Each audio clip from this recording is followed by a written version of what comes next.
Então, pessoal, boa tarde, né? Sejam todos e todas bem-vindos e bem-vindas ao nosso 6º seminário desse ano de 2021, promovido pelo Programa de Pós-Graduação em Formação Científica, Educacional e Tecnológica. Em comemoração aos 10 anos do programa, nós temos feito alguns seminários em que nós convidamos os egressos, né, que foram discentes do programa.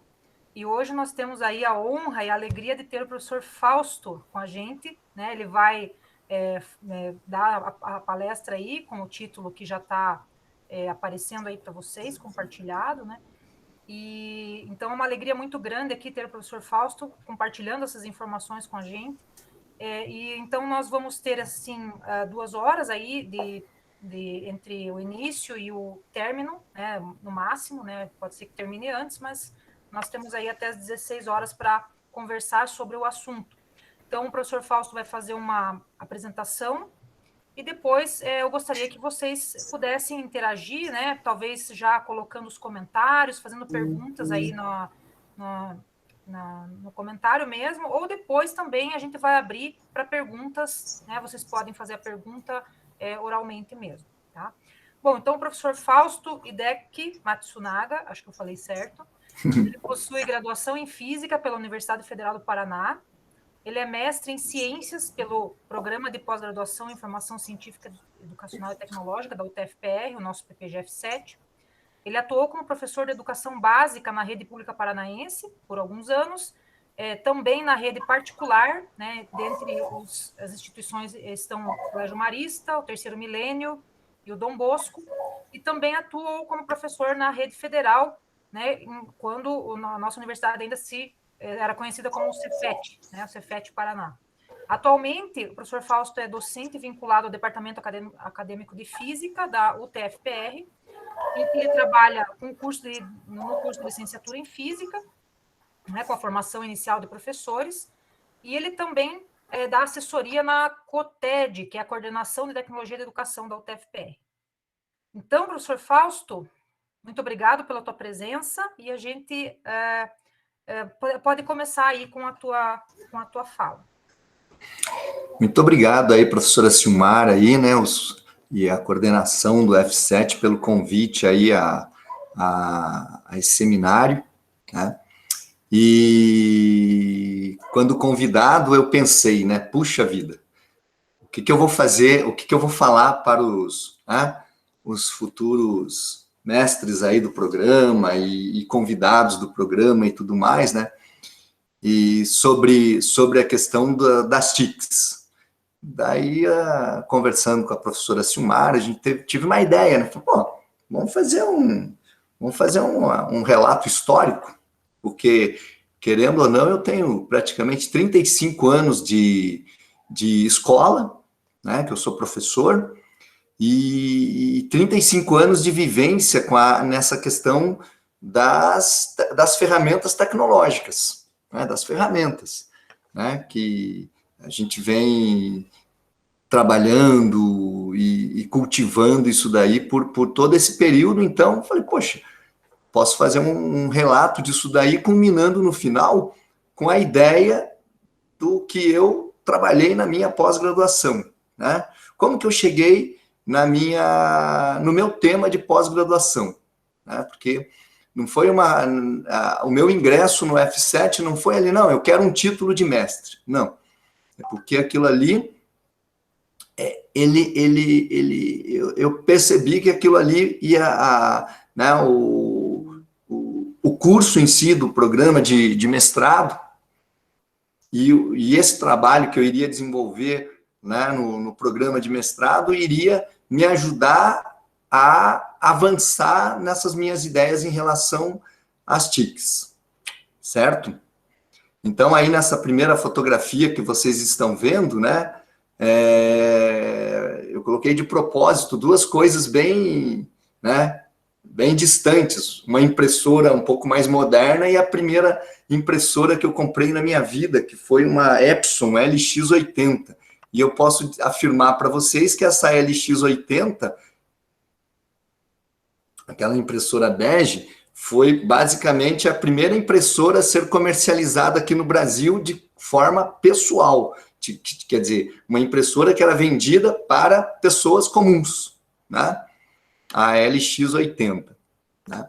Bom, então, gente, dentro dessa minha formação, eu vou colocar algumas coisas, né, que eu fiz, por onde eu passei, que não são só essas, só isso daí, eu fiz muito mais, só que as mais relevantes eu coloquei, né? Então, dentro desse programa, né, aqui, olha, eu vou procurar passar para vocês um pouquinho dessa minha experiência como professor de física relacionado às TICs, que naquela época a gente não chamava de TIC, né? Você tinha vários outros nomes, mas não se chamava, a gente não chamava de TIC. A gente chamava de informática, chamava de um monte de coisa, mas ainda não tinha essa ideia das TICs, ok? Bom, então aqui, olha, a minha formação, eu coloquei aqui os 3 itens que, digamos que foram importantes no meu desenvolvimento como professor, né? Como eu disse para vocês, eu já fiz muitos outros cursos, mas os mais relevantes e realmente que culminaram com esse período de agora que eu estou vivendo, foram basicamente esses 2 aqui, né? E as escolas em que eu trabalhei, como já disse a professora Silmar, ali nas escolas estaduais do Paraná, né? Por um período, fui professor das escolas particulares também, de ensino básico aqui do Paraná, nesse período que está aqui, né? E entrei ainda no extinto Cefet, em 1991, onde trabalho até hoje, né? Até os dias atuais. Né? Então, são... Em todos esses períodos aqui, olha, né? Eu fui vivenciando um desenvolvimento na área de formação pedagógica e na área da formação tecnológica. Eu fui acompanhando cada um desses itens, porque, de certa forma, eu era antenado, principalmente na área mais das ferramentas tecnológicas, do que na formação pedagógica. A formação pedagógica começou, basicamente, assim, eu comecei a dar mais importância a isso daí, nos últimos 15 anos aí, né, que se passaram. Que eu comecei a dar um pouco mais de importância, porque até então, nas escolas particulares, eu era mais professor de cursinho, então a questão pedagógica, ela influía muito pouco ali, né, pelo tipo de aluno que a gente não estava formando um aluno para conhecimento, e sim nós estávamos formando os candidatos por o vestibular, que era uma coisa totalmente diferente, né, ok? Bem, eu dividi a minha apresentação em algumas etapas da vida, né, onde eu tive a minha iniciação com as ferramentas tecnológicas, né, que eu comecei a me interessar por essa área, né, e depois a outra iniciação na área de formação profissional, né. Então, ali, gente, eu vou começar ali com a minha história, né, com a minha história ali como um aluno de escola pública. E eu já vou dizendo para vocês, eu não era muito de estudar, viu? Eu não gostava muito de estudar. Eu me identificava mais com matemática e com física, quer dizer, mais com matemática, porque até então a gente não tinha física, mais com a matemática, porque eu conseguia entender de forma mais simples o que o professor colocava na sala de aula. Então, eu não precisava ficar em casa estudando, lendo.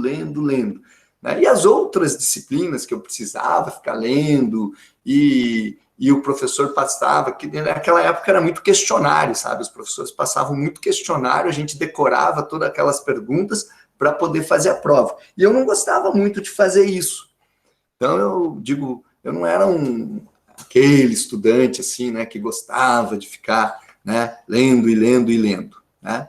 Mas, enfim, eu sempre gostei de trabalhar com a parte principalmente com a eletrônica das coisas. Sempre fui curioso nesses aspectos, né? E o primeiro fato que, digamos, me ajudou a começar realmente a construir a minha vida como futuro acadêmico e depois como professor, enfim, foi, o que eu me lembro era lá na oitava série. Eu estava na oitava série. Isso aí foi o que? Na década de 1970, na década de 70, acho que 1976, né? Que, como eu já disse, eu gostava muito de matemática, e a professora de matemática, ela, no último bimestre, ela dividiu a nota de duas formas. Uma, a forma tradicional, tinha um conteúdo e ia fazer uma prova que valia 5 pontos. E a outra, ela pediu, né, a professora Maria Eduarda, ela pediu para que os alunos, nós, criássemos alguma coisa relacionados às figuras geométricas. Então, a gente estava estudando geometria e trigonometria. Então, o cara que quisesse construir um polígono, ia lá construir um polígono de papelão. O outro lá, você quer construir alguma coisa, quer construir alguma coisa na área de trigonometria, calcular o ângulo de uma torre, não sei o quê. O cara ia lá, fazia um projetinho, o aluno fazia um projetinho relacionado à geometria e trigonometria. Aí eu pensei, o que eu vou fazer? Né? O que eu vou fazer? Na época a gente não tinha internet, não tinha nada disso, né? Era só em livro. E a nossa fonte de consulta de livros era a Biblioteca Municipal aqui de Curitiba, que fica ali próximo na Doutor Muricy, próximo à Praça Zacarias, né? E lá na biblioteca, peguei lá um monte de enciclopédia, né, que na época a gente tinha a Delta, a Larousse e a Barça. E na Delta, folheando, né, a parte de matemática antiga, eu vi uma figura que era uma barra horizontal e a pessoa com uma espécie de um cabo assim, ligado nessa barra horizontal e um fio pendurado, formando um triângulo. E ali um ângulozinho, né? Quando eu vi aquela figura, eu pensei, puxa vida, isso acho que eu consigo fazer, né? Daí cheguei em casa, peguei uma régua, aquelas de 30 centímetros, e coloquei, fiz um furo naquela régua, peguei um pedacinho de madeira, tipo um palito de sorvete, furei, coloquei na régua e amarrei um fiozinho, formou um triângulo retângulo, né? Formou um triângulo retângulo. E eu vi ali que tinha um lado, 2 catetos, e o palito, no caso, seria a minha hipotenusa. E eu percebi o seguinte, que eu podia movimentar aquele palito e aquele fio, o cateto, ele aumentava, ele diminuía, né? E aí eu pensei, e se eu colocar um transferidor? Botei um transferidor junto, porque daí tinha um ângulo. À medida que eu movimentava o palito, tinha um ângulo. Eu medi o ângulo, tinha os catetos e tinha a hipotenusa, que eu podia medir com a régua, eu calculava senos e cossenos. Falei, puxa vida, vou apresentar essa ideia para a professora. Enfim, apresentei a ideia, a professora gostou muito da ideia, eu ganhei metade da nota lá, os 5, né? E depois os outros eram só fazer a prova, que valia 5. Então, e só que isso era o quê? Em outubro? 2 semanas depois, a professora veio e me convidou, falou, puxa vida, aquele teu aparelhinho que para medir seno e cosseno, a gente gostou muito, você teria interesse em apresentar numa feira, né? Na época era Feira Municipal de Ciências de Curitiba, FEMUSC. que ia acontecer lá no Barigui. Eu acho que aquele ano, inclusive, foi quando eles construíram aquele barracão, que hoje é o centro de convenções lá do Parque Barigui. Naquela época era um barracão. Eles montaram um barracão e todas as escolas apresentavam lá os projetos dos alunos de 8ª série. E aí eu falei, não, eu não quero, né? Porque eu tinha vergonha de me apresentar em público. Quando ela falou que eu tinha que apresentar aquilo para as pessoas, eu falei, não, eu não quero. Eu sei que ela ficou uma semana lá tentando me convencer e me convenceu. Enfim, fui para lá, aquele aparelho, esse dispositivo foi muito bem avaliado, eu ganhei nessa categoria, fui classificado em primeiro lugar, e como prêmio eu ganhei 1.000 cruzeiros naquela época e uma bolsa para estudar 1 ano no Colégio Positivo. 1 ano para estudar no Colégio Positivo. Enfim, aí, ótimo, né? Vamos para o Colégio Positivo estudar. Lembro até hoje que no primeiro bimestre, matemática eu ainda ia bem. Física, mais ou menos. Mas português, eu lembro que o professor, na época era o professor Juarez Polatti, chamou meu pai e disse, seu filho é um analfabeto. Seu filho não sabe ler. Ou se ele sabe ler, ele lê sem saber o que ele está lendo. Enfim, né, isso... e aí meu pai também fala meio português, meio japonês, que nem sei se ele mesmo entende o que ele fala, só sei que era, né, dessa forma. E meu pai disse, olha, você vai reprovar desse jeito, né? Eu falei, mas vou fazer o quê? E aí lá eles tinham um programa lá que era assim, de manhã você ia para a aula, de tarde era o reforço. Então quem tinha problema em português, matemática, física, química, ia no horário da tarde, tinha um reforço e esse professor ficava no horário do reforço. E aí ele disse, olha, você vai ter que ler para aprender a ler. Né? E aí começou, né, aquela questão, enfim, né?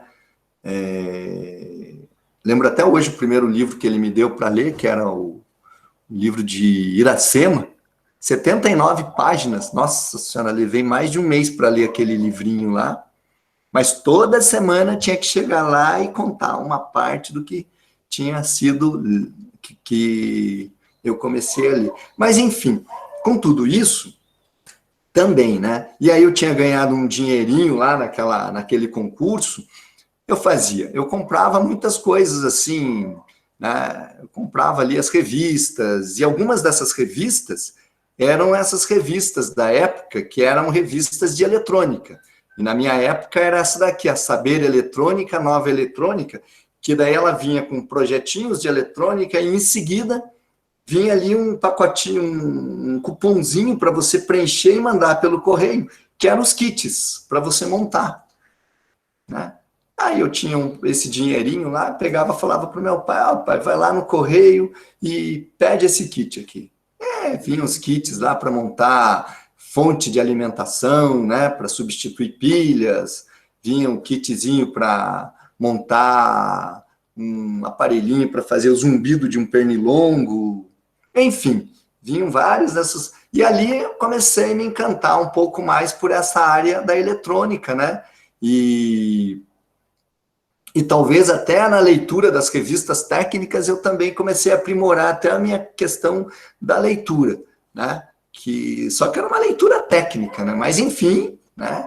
Eu gostava de fazer isso aqui, ó. Gostava de ler, de entender essa área. Tanto é que daí vocês já devem ter mais ou menos uma ideia, né? Então quando você foi fazer o vestibular, você foi fazer o vestibular para quê? Você foi fazer o vestibular para engenharia elétrica, né, na federal, né, e na época a gente só podia pensar em federal, não tinha como estudar numa faculdade particular, né, então ia lá para federal e lógico, né, como eu era um excelente estudante, gostava muito de ler, né, como eu já disse para vocês, fui muito bem na prova de matemática, fui muito bem na prova de física, mas fui muito mal nas outras provas, Ou seja, não passei na primeira opção e passei numa segunda opção. Imagine que curso que eu tinha feito na segunda opção. O curso de física. Imagine, curso de física, né? Que foi o... Né? E aí, a ideia era assim, não, vou começar o curso de física, daí depois eu acho que eu vou... Depois eu vou fazer outro vestibular para eletrônica de novo. Mas, enfim, comecei a fazer meu curso de física e lá no Centro Politécnico, e eu tinha um professor ali de física experimental, professor Hamilton Araújo Bicalho, né? Na década de 80 isso, professor de física experimental, e ele levava a gente, assim, para conhecer os laboratórios. E aí eu comecei a ver aqueles equipamentos. Nossa, a primeira vez que eu vi o gerador de Van der Graaf, até hoje isso está na minha cabeça, né? Eu fiquei, assim, fascinado com o gerador de Van der Graaf, né? Que ele mostrou, e não é, a gente nem tinha eletricidade, ele só levou para a gente ver o gerador de Van der Graaf. Nossa, uma coisa fantástica aquilo lá, né? Que eu achei aquele fenômeno e tudo mais. E outra coisa que a gente só via em ficção científica, que era um canhão de laser, né? Que eu imaginava que era uma coisa gigantesca. E ele tinha lá o canhãozinho de laser lá, que ele projetava o ponto luminoso na parede e tudo mais. Enfim, como eu tinha uma facilidade maior para as exatas, o curso de física começou a me motivar, né? Passou-se um ano e tudo mais, daí eu falei, eu não vou fazer mais vestibular para eletrônica, eu vou continuar no curso de física, porque estava muito bom, né? Claro, tinha umas disciplinas ali que a gente esbarrava, né? Pegava DP e tudo mais, mas enfim, o curso de física me atendeu, né? Me atendeu, eu falei, não, eu vou fazer física, porque eu estou gostando, estou curtindo muito isso daqui, né? Eu gostava muito dos laboratórios, né? Principalmente da física experimental, né? Mas a física teórica também, eu conseguia entender razoavelmente bem. Cálculo, por exemplo, que era o terror da molecada, eu tinha facilidade para isso daí. Então, me identifiquei e falei, não, e é isso, né? E outra coisa que era uma coisa na minha cabeça, né? Naquela época, que a gente só via em filme de ficção, eram os computadores. Aí, quando eu vi aqueles terminais ali, né, no Centro Politécnico, não sei se talvez vocês, acho que são muito jovens ainda, mas se vocês tiverem os pais ou parentes que estudaram no Centro Politécnico na década de 80, vocês podem perguntar para eles, né, que ali existia o prédio principal, vê? Esse prédio aqui, ó, o prédio, atrás desse prédio, embaixo, tinha uma lanchonete, né, tinha uma rampa aqui embaixo, e lá tinha uma lanchonete, né, e do lado da lanchonete você tinha lá o centro de digitação, onde você colocava os dados para leitura no computador, que na época era o DEC 10. O DEC 10, para você ter uma ideia, era um computador monstruoso, era gigantesco, aquela CPU dele ficava aqui, ó, nesse andar aqui, ó, no último andar aqui desse prédio. Quem conhece o Centro Politécnico, esse é o primeiro prédio que você vê ali, né, de frente. Então, o DEC 10 ficava nessa área de cá, ó, nessa região aqui. E era um computador monstruoso, né? Ele tinha lá, praticamente pegava uma sala inteira a CPU dele, e todo o sistema de armazenamento era em fita cassete, aqueles rolos de fita cassete, né? E para a gente conseguir jogar os dados para dentro do DEC 10, para ele fazer o processamento, para ele poder fazer todo o processamento, era justamente ali embaixo daquele prédio, né? Embaixo desse prédio aqui, que você tinha uma sala, onde você tinha vários teclados, e nesses teclados a gente colocava uns cartões, sabe? Aqueles, tipo uns cartões que antigamente vocês usavam para fazer vestibular, marcar as alternativas corretas. Lá não, se colocavam os cartões que eram padronizados, a gente chamava de cartão de 80 colunas, você colocava naquela leitora e você ia digitando a sintaxe do teu programa. e aquilo lá, à medida que você ia digitando, as agulhinhas iam perfurando aquele cartão. Aí, uma vez aqueles cartões, todos eles perfurados, de acordo com as sintaxes da rotina de programação que você tinha, o monitor pegava aquilo lá, colocava na leitora, a leitora mandava o teu código de programa aqui, olha, para o DEC 10, onde ele processava, e em torno de 6 horas depois, vinha uma folha dizendo assim, se você programou, por exemplo, uma equação do segundo grau, vinha lá os valores das raízes. Mas, para a maioria das pessoas, a gente não era muito craque na digitação, né? Eu era terrível, nossa, eu era um catamilho ali, que aí você batia um caractere errado, o que vinha lá naquela folha? Vinha ali, erro de sintaxe. Daí tinha que fazer todo o processo de novo, enfim. E eu achava, por incrível que pareça, eu achava aquilo muito legal. E no ano seguinte, o que eu fiz?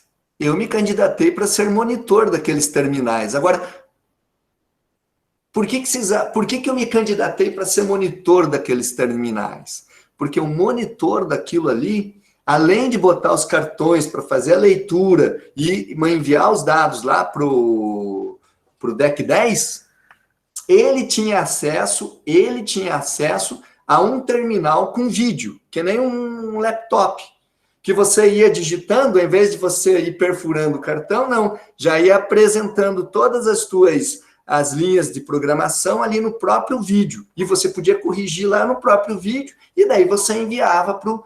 E eu achava aquilo lá, e aquilo ali para mim foi uma coisa assim, puxa vida, eu quero fazer isso. Fui lá, me candidatei ao programa de monitoria, me aceitaram, né? Fiquei acho que 1 ano e pouco, quase 2 anos lá, trabalhando como monitor nos terminais do DEC 10, né? Nos terminais daquele computador. E aí, dentro da própria universidade ainda,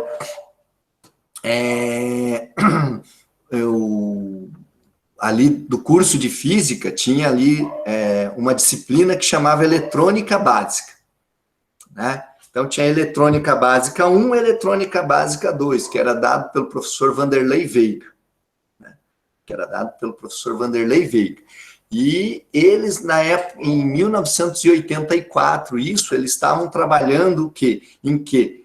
A pesquisa da época era fibra ótica, transmissão de dados. Então, em vez de transmitir dados por cabo rígido, né, cabo de cobre, eles estavam trabalhando em transmitir dados por luz, por pulso luminoso. Aí, qual era o problema de transmitir dados por pulso luminoso? Todas as universidades, eu lembro daquela época ali, as mais importantes, que eram mais avançadas nisso, era a Unicamp São Carlos, de São Paulo. Aí tinha Rio Grande do Sul e tinha a UFPR, que tinha parceria com a Furukawa e tinha parceria com a Siemens, né? Então, lá, eles tinham o projeto de transmitir, então você tinha que amplificar o sinal de luz dentro do cabeamento de fibra ótica. Então, tinha um grupo que fazia essa pesquisa, que era o grupo da física. E tinha um outro grupo, que era o grupo da eletrônica, que quando você recebia, digamos, vários pulsos luminosos, como se fosse uma espécie de código Morse, só que aquilo lá, às vezes, vinham assim, eram 3 informações simultâneas, tipo, rotinas diferentes, mas que elas vinham ao mesmo tempo pelo pulso de luz. Então, o que tinha que se fazer? Você tinha que criar uma rotina, uma programação e um sistema que conseguisse decodificar aquilo lá. Opa, isso aqui é uma rotina, isso aqui é outra rotina. E assim por diante, né? Fazer a ramificação da rotina. Então, aquilo lá era chamado de multiplexação de dados. Então, você tinha um sistema que produzia os dados, juntava tudo num pulso luminoso, mandava esse pulso via fibra ótica, um outro sistema que recebia isso e decodificava aquilo lá em vários, nas rotinas de novo. Então, tinha um grupo da eletrônica que trabalhava na parte de multiplexação de dados. E aí, como eu gostava de eletrônica, sempre fui um bom aluno em eletrônica, E o professor, né, esse Vanderlei, me convidou para ser monitor, não, para trabalhar, me deu uma bolsa de iniciação científica para trabalhar com isso aqui, olha, né, nessa área aqui, ó, nessa área aqui. Tá?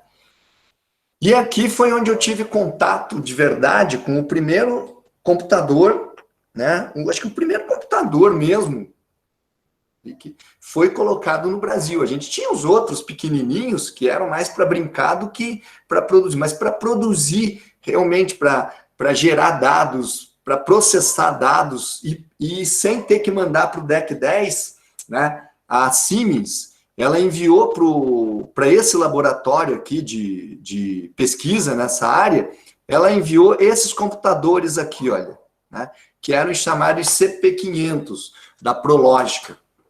Então, nesses computadores já existia leitura, né? Já tinha leitura em disquete, era um disquete assim, grande, né? 180 kilobytes, pense, que gravava naquele disquete 180K.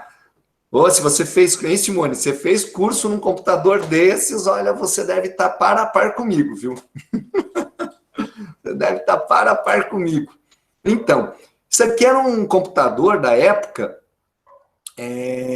na década de 80, isso era uma inovação para aquela época, né? E eu fiquei fascinado com esse computador aqui, e basicamente ele era um computador, o hardware dele era parecido com o computador americano, né? Baseado no TRS-80, né? Certo? Só que ele era produzido aqui no Brasil. Quer dizer, acho que eles traziam as coisas de fora e montavam ele aqui no Brasil, né? Então, isso aqui...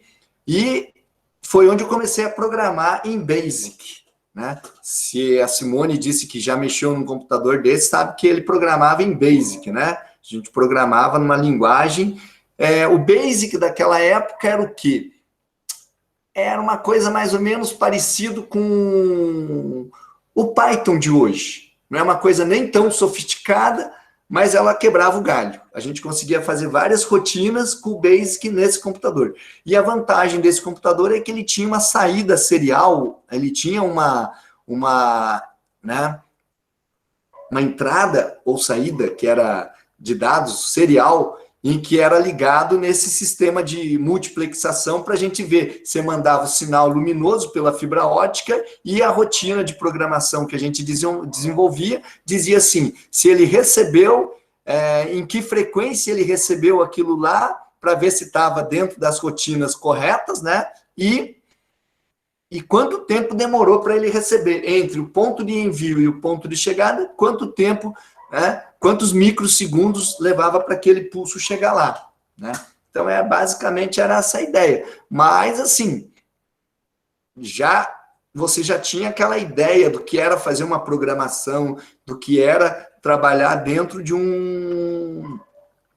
desse computador, né? E no DEC 10 eu também tinha o acesso pelos monitores, também não precisava ficar mais digitando, fazendo leitura de cartão.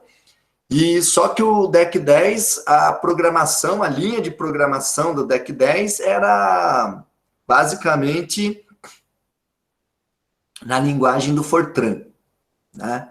Na linguagem do Fortran.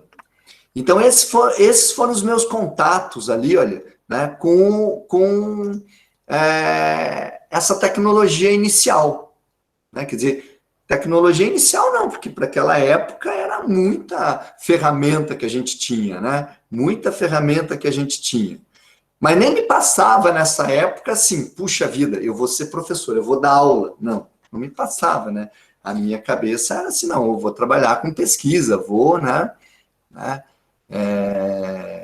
Quando me formar, eu quero ser pesquisador. Só que junto, nessa época aqui, olha, o curso de física da Federal, acho que hoje também ainda é assim, eu não sei se está dividido, mas naquela época você podia optar por bacharelado e licenciatura juntos, ou só bacharelado, ou só licenciatura, né? Aliás, só licenciatura não podia, ou era só bacharelado, ou bacharelado e licenciatura. e eu optei por bacharelado e licenciatura. Então, nesse período, que já era meu terceiro ano, quase indo para o quarto ano de física, tinha que fazer as disciplinas de licenciatura, que a gente fazia assim, sabe, com uma vontade que, né? Então, psicologia da educação, estudos dos problemas do ensino brasileiro e tudo mais, a gente fazia do jeito que dava, né? Mas teve um que não deu para fazer de qualquer jeito, porque o professor estava acompanhando diretamente, que foi a chamada prática de ensino, né? A prática de ensino. Então, eu fiz prática de ensino em matemática e prática de ensino em física. Estrutura e funcionamento, Simone, estrutura e funcionamento do primeiro e segundo grau, eu acho que era antes da prática de ensino. A gente fazia isso no segundo ano, mas a gente fazia assim, tipo, com uma vontade de fazer aquela disciplina que era, né, e assim como muitos alunos da licenciatura hoje, né, pegam essas disciplinas pedagógicas e não dão muita atenção para elas, né? E naquela época também não era muito diferente, sabe? Mas as práticas, né, que eu acho que hoje deve ser equivalente ao quê? Deve ser equivalente ao estágio, o estágio obrigatório que se faz nas escolas, enfim, que daí o professor acompanha, né? Eu fui então tinha que fazer essas duas disciplinas, e eu fui lá para Piraquara. Hoje é Pinhais, né? Antigamente era Piraquara, hoje dividiram Piraquara, Pinhais, numa escola chamada Arnaldo Busato. Aí o meu orientador na prática de ensino de matemática era Etienne, e na área de física era o professor Genésio. Então lá você tinha que dar aula de matemática para os alunos de primeiro grau, e na área de física eu tinha que dar aula de física para os alunos do segundo grau, né? E, enfim, começo a trabalhar e tudo mais, e lembro que o professor Genésio disse, olha, você vai dar uma aula de física de eletricidade para o terceiro ano, né? Então você prepare essa aula, e essa aula tem que ser de eletrização. Puxa, daí pensei, daí fui lá, daí falei, puxa vida, vou dar aula de eletrização. E eu lembro que lá na Federal eu gostava muito de brincar com o gerador de Van der Graaf. Mexer com aquele gerador de Van der Graaf, falei, puxa, aquilo lá vai dar uma incrementada. Todo mundo gosta de mexer no gerador de Van der Graaf. Aí fui lá, era o professor Bicalho, que era que ficava ali dos laboratórios, assim, né? Cheguei e perguntei, professor, eu vou dar uma aula de eletricidade, e será que dava para o senhor me emprestar a Federal tinha um gerador de Van der Graaf que era miniatura, pequenininho, assim, né? Tinha os grandes e tinha o menorzinho, que era o portátil. Aí eu falei, professor, para o senhor me emprestar esse gerador de Van der Graaf aqui, que eu preciso dar uma aula de eletricidade. O Bicalho tinha uma barba assim, né, ali. Mas quem que vai estar nessa aula? Eu falei que era o professor Genésio e tudo mais, e diz, olha, ele dizia, se você me perder esse gerador, meu amigo, você já sabe. Eu falei, não, vou cuidar direitinho. Levei o gerador para aquilo ali, e daí comecei a aula, e foi uma festa aquela aula, porque, nossa, a piazada chegava ali, ligava o gerador e dava choque aqui, dava choque lá, e saía faísca para tudo que era lado. Nossa, ficou uma aula inteira praticamente mexendo com o gerador de Van der Graaf, os alunos ali, né? Enfim, terminamos a aula, falei assim, nossa senhora, essa aula eu matei a pau, né? Já ganhei minha nota já, né? Aí, beleza. Na semana seguinte, o professor Genésio me chama. Olha, vou te dar o teu feedback aí em relação à tua aula de eletricidade. Foi horrível. Você tirou 2. Falei, pô, como, professor? Todo mundo gostou. Você deu um choque em todo mundo. Mas o que você menos fez foi dar aula de física. Porque você ficou dando choque, todo mundo ficou brincando com aquele aparelho. E o que eles aprenderam de física? O que eles aprenderam de eletrização? Não aprenderam nada, né? Você só ficou brincando com aquele aparelho. Eu falei, daí aquilo lá, assim, sabe quando cai um balde de água fria na cabeça da gente, assim, de puxa vida. Fiquei pensando, daí eu falei assim, e agora eu me lasquei, né? Vou ficar com 2. Daí o professor me chamou e disse, olha, eu vou te dar mais uma chance. Tu vai repetir essa aula, você vai repetir essa aula, mas agora eu quero que você dê aula, sem essas brincadeiras. Pode até usar, mas sem brincadeiras. Beleza. Falei, tá. Aí voltei lá depois, de novo, pedi pro professor Bicalho lá, o gerador, né? Já fica a cabecinha assim, né? E ele aqui, assim, já, né? Com aquela barba, assim, olhando e tal. Mas, enfim, pedi, ele me emprestou de novo, fui lá. E aí eu dei uma aula de eletrização para os alunos. E nessa aula estava o professor da turma, que era o professor Hélio. Foi uma boa aula. Todo mundo gostou, né? Usei o gerador, daí eu expliquei por que saía faísca, por que, né, acontecia todos aqueles fenômenos. Enfim, foi uma boa aula. Né? E aí, assim, eu concluo a minha parte lá da licenciatura, né? Dando as minhas aulas na escola e vamos para o nosso último ano do curso, né? E aí que acontece as questões, né? Aí a gente vem...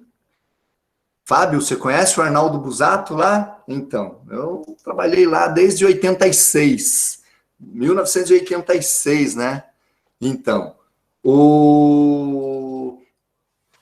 Então, aí, nesse ponto, quando eu comecei a dar aula no Arnaldo Busato, nessa parte de prática de ensino, o professor Hélio, ele tinha 2 licenças prêmio na época para vencer. Hoje não existe mais licença prêmio, mas na época tinha. Ele tinha 2, que davam 3 meses cada um, 6 meses, e aí ele ia sair para licença e não tinha professor de física. Daí, imagine o que eles fizeram, né? Chegaram, olha, Fausto, você podia ficar aí dando aula de física. E eu entrei, então, como professor da licenciatura curta. Na época, a gente chamava de licenciatura curta. Quando o cara não era formado, mas ele já tinha o domínio daquele conteúdo, porque ele fazia o curso, chamava-se licenciatura curta. Hoje é o PSS, né? Mas na época... Então, eu comecei a trabalhar lá, como professor na licenciatura curta, né? Com um super salário gigantesco, né? Tanto é que você trabalhava 3 meses para receber o salário. Você tinha que trabalhar por 3 meses, depois de 3 meses, eles te pagavam daí. Depois daí, todo mês te pagavam normal, cada mês. E aí eu juntei peguei todo esse dinheiro dos 3 meses e dei entrada no meu primeiro computador. Meu primeiro computador, que foi um TK-3000.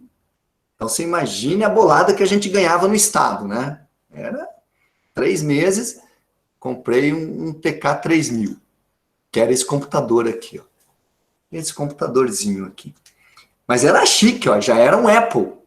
Era da linha Apple, na época. Não tinha nada a ver com Apple americano, mas era da linha Apple, né? Então, esse computador aqui é onde eu comecei daí a produzir alguns trabalhos. Então, a gente fazia prova, por exemplo, eu digitava todas as provas nesse computador, né? E já gravava, eu gravava, porque esse computador aqui também, aqui no Brasil não tinha, mas a gente ia lá para o Paraguai buscar os chamados disk drives, né? Que era onde você botava o disquete para gravar o dado, que era de 180 kilobytes de dados que você podia armazenar em cada disquete. Depois surgiu o dupla face, que era 360 kilobytes, né? Pense, kilobytes, né? Não era mega, era quilo, ainda era quilo, era 1000, não era milhão, né? Hoje, se a gente for pensar nisso, você vai dizer, puxa, aquilo lá é uma coisa absurda, mas para a época era o que a gente tinha, né? Então, nesse computador, que desenvolvia... E aí eu levava também isso daqui, às vezes, para os alunos, pegavam uns joguinhos, assim, né, que tinham os movimentos, tentava aplicar aqueles joguinhos para mostrar a ideia de movimento para os alunos. Então, eu carregava aquilo lá sempre embaixo do braço comigo, levava para a escola, ligava numa, né, pegava aquela televisão lá na sala do diretor, quem estudou lá no Romário Martins, tem um lá que conhece o Hélio, então lá tinha uma televisão, às vezes pegava emprestada a televisão, levava na sala, ligava aquele computador e mostrava, né, algumas coisinhas relacionadas ao movimento ali, com aquele computador. Mas era coisa assim, tipo, não era bolinha, nada, eram os quadrados que ele produzia, ele não tinha resolução gráfica, né? Certo? Enfim, aqui começou, então, a minha época como professor, e foi no ano que eu me formei, basicamente, né? 86 para 87, o ano que eu me formei, e aí tinha aquele dilema, e agora? Eu vou ser professor ou eu vou fazer meu mestrado lá em São Carlos? Surgiu um dilema. O que eu ia fazer? Porque eu gostava de dar aula. Não gostava de dar aula. Só que aí, para complicar a situação, nesse ano aqui que eu me formei, fui convidado para dar aula no curso Dom Bosco, no colégio e curso Dom Bosco, porque lá no Arnaldo Busato tinham vários professores que também eram professores de escolas particulares, e me indicaram, fui lá fazer um teste, uma sexta-feira, dei uma aula teste, eles falaram, quando o senhor pode começar? Eu falei, olha, quando vocês precisam? Ah, semana que vem. Então tá, semana que vem, estava lá dando aula, né? E, lógico, aí vem uma questão que era assim, pense que enquanto aluno da universidade, eu não tinha salário. O máximo que eu ganhava era aquela bolsa de monitoria, mas não tinha salário. Quando eu comecei a dar aula aqui eu tinha umas aulas no curso, né, que eu era professor assistente. Quando eu comecei a dar aula aqui, olha, fiquei até assustado com o primeiro salário, porque se comparado que eu ganhava aqui no estado, é uma coisa assim absurda. E aí comprei a minha primeira impressora, que é aquela begezinha que estava na fotografia, né? Que era uma LX com agulha LX80. E o que eu fazia? Na época não tinha Xerox. Então, como é que a gente rodava o papel de prova? No stencil. Papel stencil. Então, você ia lá, colocava o papel, né, com carbono lá atrás, e essa impressora permitia que você, como se fosse uma máquina fotográfica, máquina de datilografia nessa impressora, e aí você conectava ela naquele TK3000, com a provinha ali escrita, e mandava imprimida. Ele ia lá e imprimia com as agulhinhas, eu tirava o carretel de tinta dela, e ele ia imprimindo com as agulhas direto no papel stencil. E daí eu pegava e rodava aquilo lá, né? Exatamente, é isso aí, né? Olha. Então, só que qual era o problema? O problema é que ela só deixava as figuras, daí a gente tinha que deixar os espaços para daí desenhar as figuras. Você deixava um espacinho lá para desenhar a figura e tal. E naquela época eu ficava pensando, puxa, será que um dia não vão inventar um negócio que dá para a gente botar a figura já direto junto com o texto e já manda imprimir a figura e tudo mais? Um dia vai ser um computador desses daí, né?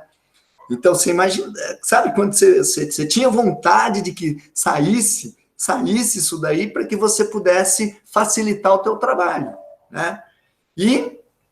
E assim foi, acho que aí depois eu comecei a dar aula no curso, fui convidado para trabalhar no curso do Terceiro Milênio, que inicialmente era o curso Papa Vaga, que os professores do Positivo debandaram e criaram o curso Papa Vaga, que aí depois foi chamado de Terceiro Milênio.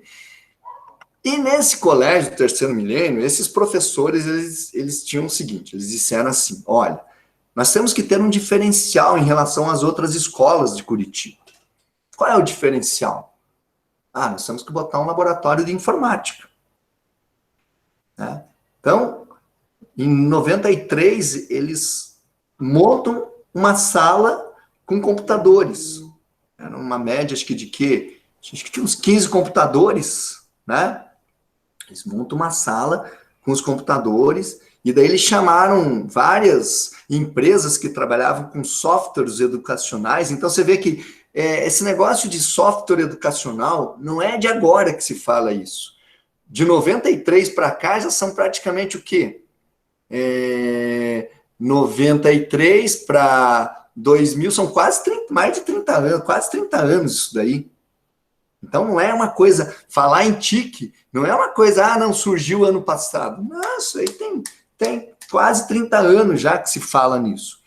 Então, 93 se cria o laboratório e eu ganho de presente do curso, né, já que eu ia trabalhar com isso daqui, eles me dão esse computador, que foi o que equipou, né, esse laboratório, que foi o i7000 da Itautec. Então, esse aqui já era um computador baseado num processador da IBM, o 8080. Foi, acho que, o primeiro personal computer completo lançado no Brasil. Teclado, CPU, monitor, todos eles sincronizados. Né? Um monitor de fósforo verde, de fósforo branco, né? Que foi lançado aqui, olha. Né? E junto desse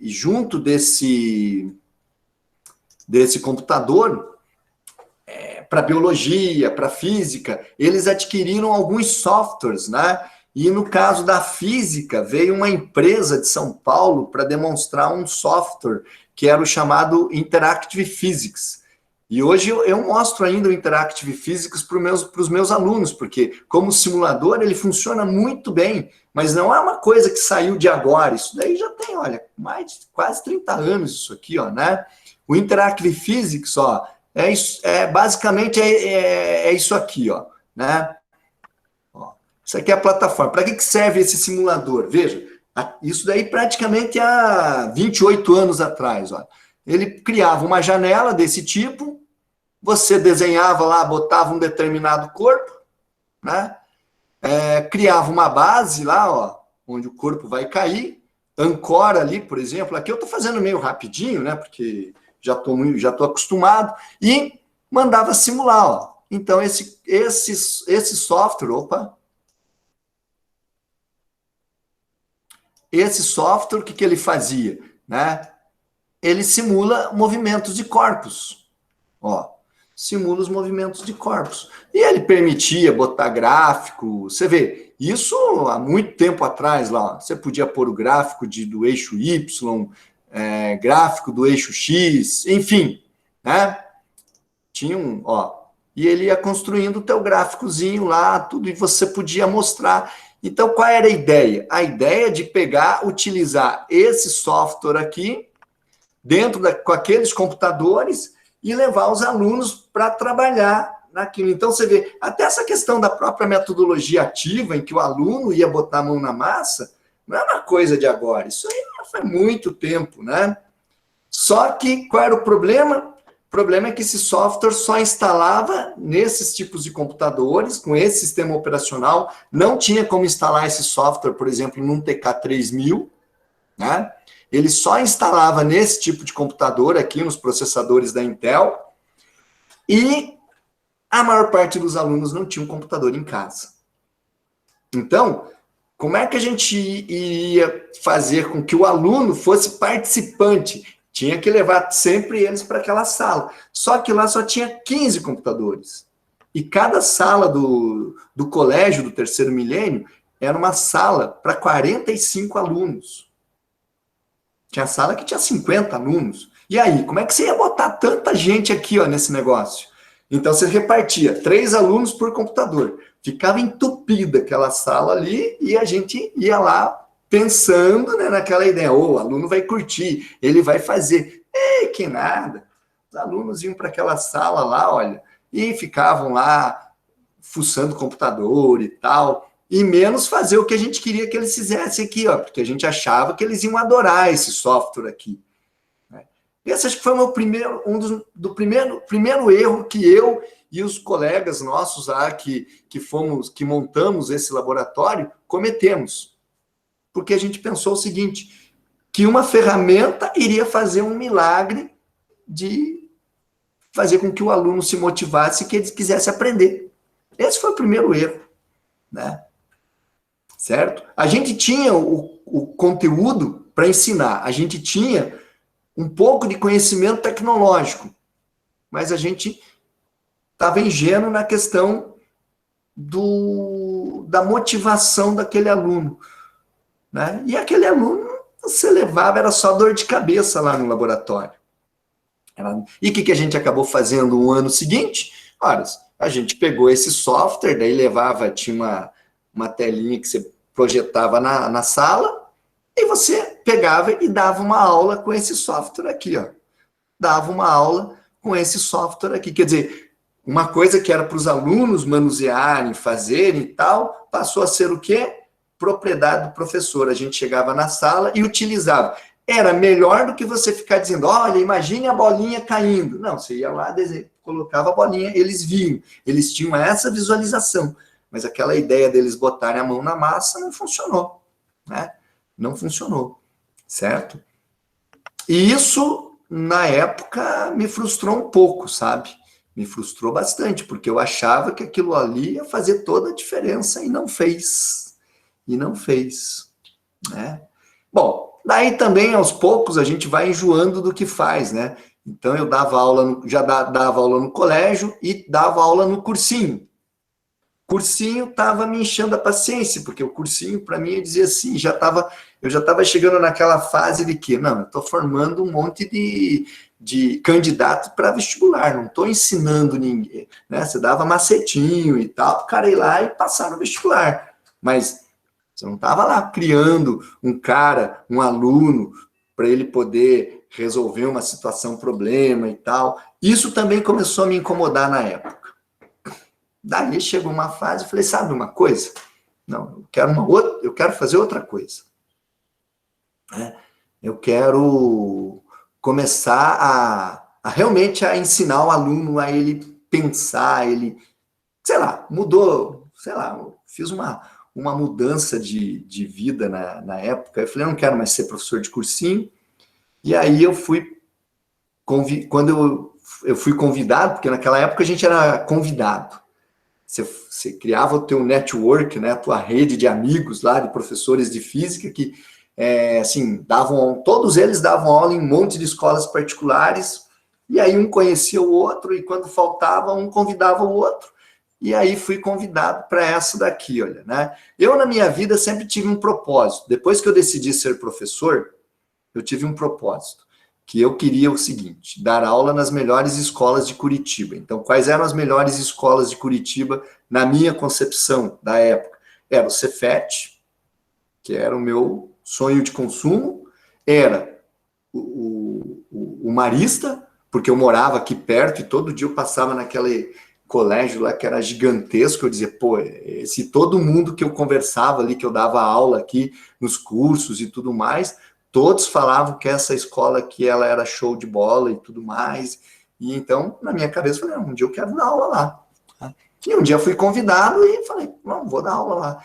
E aqui foi onde começou também a abrir minha cabeça, porque se é uma coisa que os maristas têm, é assim, eles não têm medo de errar. E eles testam, metodologias novas, né? Eles testam.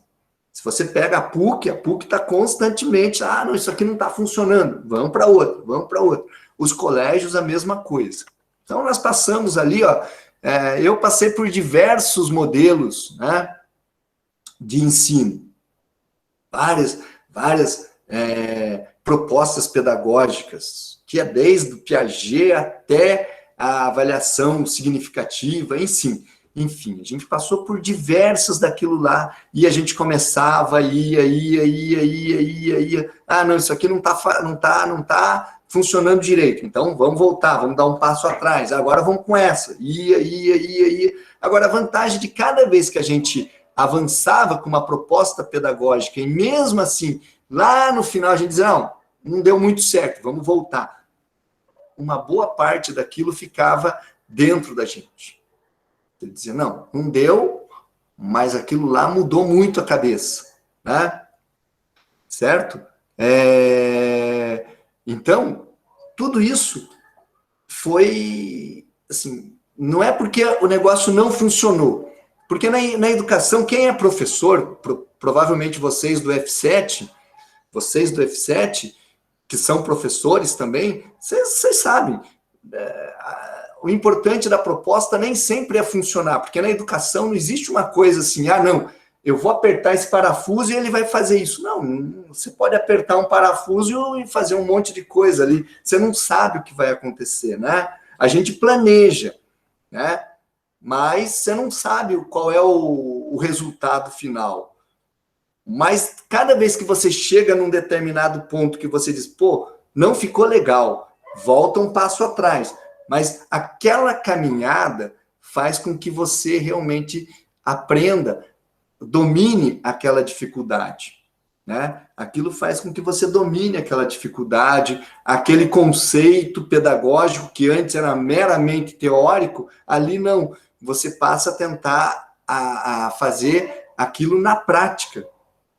E aí você percebe, opa, mas não funcionou por causa de quê? É que nem aqui, ó, não funcionou. Por que não funcionou? Na época eu não sabia por que não funcionou. Eu não fui pesquisar a fundo por que não funcionou. A gente simplesmente pegou e disse, não, vamos fazer o seguinte, eu vou dar aula com isso daqui, né? Hoje, para mim, está muito claro por que isso não funcionou naquela época, né? Hoje está muito claro isso, né? E aqui a gente foi sempre naquela eterna busca de uma metodologia de ensino que buscasse a melhoria de aprendizagem dos alunos da escola, né? Isso me abriu muito a cabeça também, porque eu vi assim que dar aula não era só chegar num quadro de giz, fazer umas brincadeirinhas e encher de fórmula, conteúdo, macetinho, e achar que o aluno estava aprendendo com aquilo. Isso me abriu muito a cabeça. E aí eu falei, não, eu tenho que começar a estudar um pouco mais, que foi daí onde, aqui no Santa Maria, eu tinha um colega que também era muito crítico disso tudo, que era, talvez alguns de vocês tenham ouvido falar dele, porque ele dá muita palestra hoje, aí nas redes de ensino, enfim, ele dá muita palestra, que é o professor Marcos Meyer. Ele era professor de matemática do Colégio Marista, junto comigo. Ele dava aula de matemática, eu dava aula de física, né? E ele também sempre se incomodava muito com essas questões, né? Ele se incomodava muito com isso daqui, e aí ele fez uma pós-graduação na área de mediação da aprendizagem. Foi lá para Israel, né? Concluir essa pós-graduação lá com acho que o professor, eu nunca sei pronunciar o primeiro nome dele, que é o Huyvin, ou Hilvin Forsten, né, que era, na época, era uma das pessoas que trabalhavam muito com essa questão da mediação de aprendizagem, e ele foi para lá, fez esse curso, voltou para cá, e aí isso aqui mexeu tanto com ele, que daí ele pensou, sabe uma coisa, eu tenho que entender um pouco a mente das pessoas. Ele foi fazer um curso de psicologia. Pensa, professor de matemática, vai fazer um curso de psicologia. Hoje ele não dá mais aula de matemática, né? Mas ele, por quê? Para entender melhor como funciona a cabeça das pessoas, né? E aí ele monta, né? Ele é convidado para ser diretor do Colégio Martinos, e lá tinha uma faculdade, né? O IMEC, que era o Instituto Martinos de Educação e Cultura. E tinha uma faculdade. E lá ele propõe um curso de pós-graduação nessa área de mediação de aprendizagem. E ele pega e me convida e diz, olha, Fausto, você vai fazer isso aqui de graça, mas eu quero que você vá lá fazer. Porque sempre a gente estava conversando e ele sabia das minhas frustrações, né? E ele, não, você vai lá fazer. E isso aqui me deu uma outra visão do que era ensinar, né? Isso me dá uma visão, né? Tanto é que daí aqui no Cefet eu também começo a mudar, porque eu era aquele professor de escreve, resolve, fim de papo, né? E a gente começa a mudar um pouquinho com essa estrutura, lógico. Claro que no Cefet não tinha muito como fazer grandes alterações. Por quê? Porque era um sistema de ensino extremamente tradicional, né? E não era assim, tipo, eu não podia mudar porque eu queria, porque a gente tinha que seguir o planejamento, porque eram vários cursos, com vários professores, então você não podia mudar do jeito que você queria, né? Mas, aqui no Cefet, quando abre, então, o F7, né? Na época não era PPG F7, acho que a gente, ou eu não usava PPG, a gente chamava de F7, formação, né, de científica, né, de ensino, de educação lá. Então, acho que abriu, se eu não me engano, em 2011, né? 2011, e aí, em 2013 que eu faço ali aquela provinha ali para a gente entrar nesse programa, e aí eu tenho como meu orientador lá o professor Nestor Saavedra, né? E nessa área daí de tecnologia de informação e comunicação, nas TICs, que é onde a gente vai desenvolver daí, e eu dizia, não, eu vou desenvolver objetos para facilitar a aprendizagem. Agora, como que eu vou fazer isso? Eu vou ter que desenvolver uma metodologia para isso daí, né? Então, esse era o meu plano de trabalho, né? E dentro lá, então, a ideia era justamente isso aqui, ó. Esse era o meu objetivo, né? Inclusive, era o meu título, depois passou a ser o tema do meu trabalho, né? Desenvolver os objetos educacionais de aprendizagem, né? Então, ali eu já pensava em como que uma videoaula poderia impactar na aprendizagem de um jovem, de um aluno, como que uma simulação podia fazer isso, né? Agora, a ideia da simulação, na minha cabeça, já funcionava há muito tempo atrás. Desde a década de 90, isso já estava na minha cabeça, né? O que me faltava? Qual era a metodologia correta para a gente poder fazer essa simulação impactar na aprendizagem do aluno? Isso que me faltava. Então, dentro desse estudo, né, eu fui muito... eu conversei com muitos professores, com muitas pessoas da área de ensino, para ver se eu conseguia tirar uma ideia para isso. Como que essa simulação, como que produzir essas modelagens, eu poderia criar uma forma, né, até de certa forma lúdica, mas porém que propiciasse a aprendizagem do meu aluno.